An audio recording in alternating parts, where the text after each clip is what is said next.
I remember not long ago, we were sitting at the kitchen table at Kim's house, and she was trying to put together a little invitation. A little, I'm curious what they were going to call it, but she referenced the word wedding. And I can remember Brian looking at her like, hey, we're already married.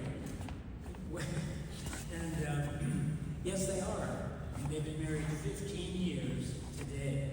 So today is the anniversary of the wonderful time that they had 15 years ago.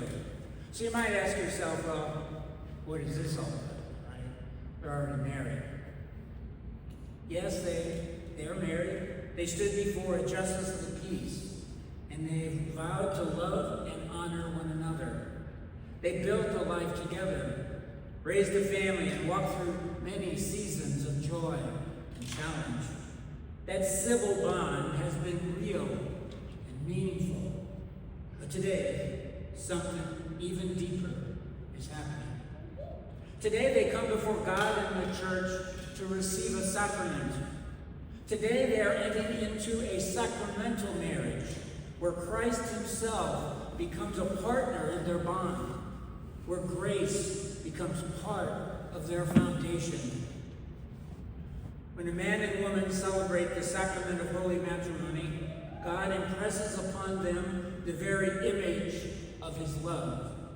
In them, he mirrors his own faithfulness. He consecrates their love, making it holy, resilient, and faithful. St. Paul called marriage a great sacrament because it reflects the mystery of Christ's love for his church, a love that is faithful, persevering, and life-giving. These are the same qualities a Christian marriage must have: to be faithful, to persevere, and to be fruitful, not just in children, but in generosity, forgiveness, and joy. And Kim and Brian have already lived this out. For 15 years, they walked side by side in the ordinary and extraordinary moments of their lives. They worked hard, raised a beautiful daughter, stayed loyal to one another, and built a home where love and laughter live. Their lives have already shown the marks of commitment and sacrifice.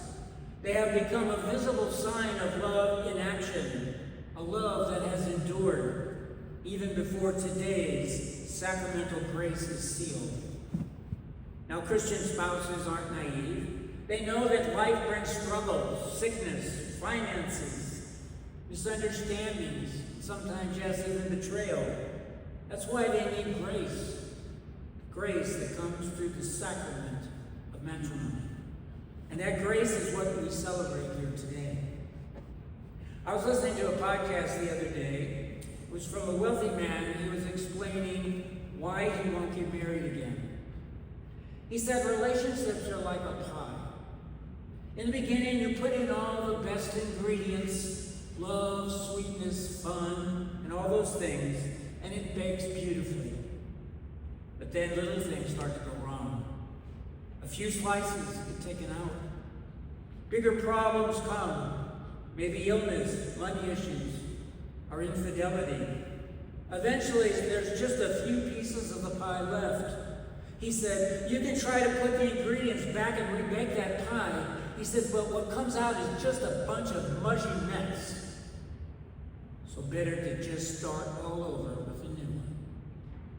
I found myself saddened by that story, not because the metaphor was wrong, but because two ingredients were missing.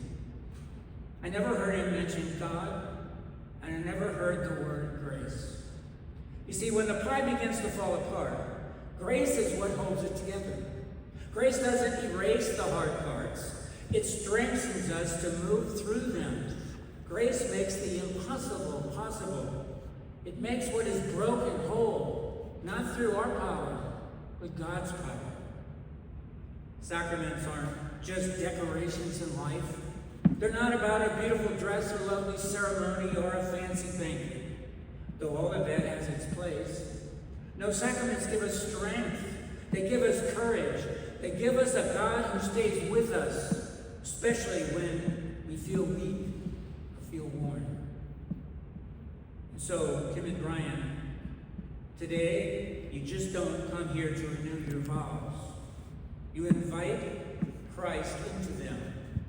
You welcome God as a third partner in your covenant. You give Brooke the witness of a home not just rooted in love, but sealed in sacramental grace. Marriage has many beautiful moments, but when love fades, joy fades. And yet, when Christ is present, his love renews all things. Through this sacrament, he gives you his word and his spirit, and even his own body, so that your love will not only endure, but will flourish, so that your joy may be complete. And if I may add this, both Brian and Kim, as your father, this moment brings deep joy to my heart. And as your deacon, it is a profound honor to stand here and witness the grace of God entering your marriage in a new and lasting way. You've already built something beautiful together, but today God adds his blessing to that foundation, so that what you began in love, you may continue in grace, with him always at the center.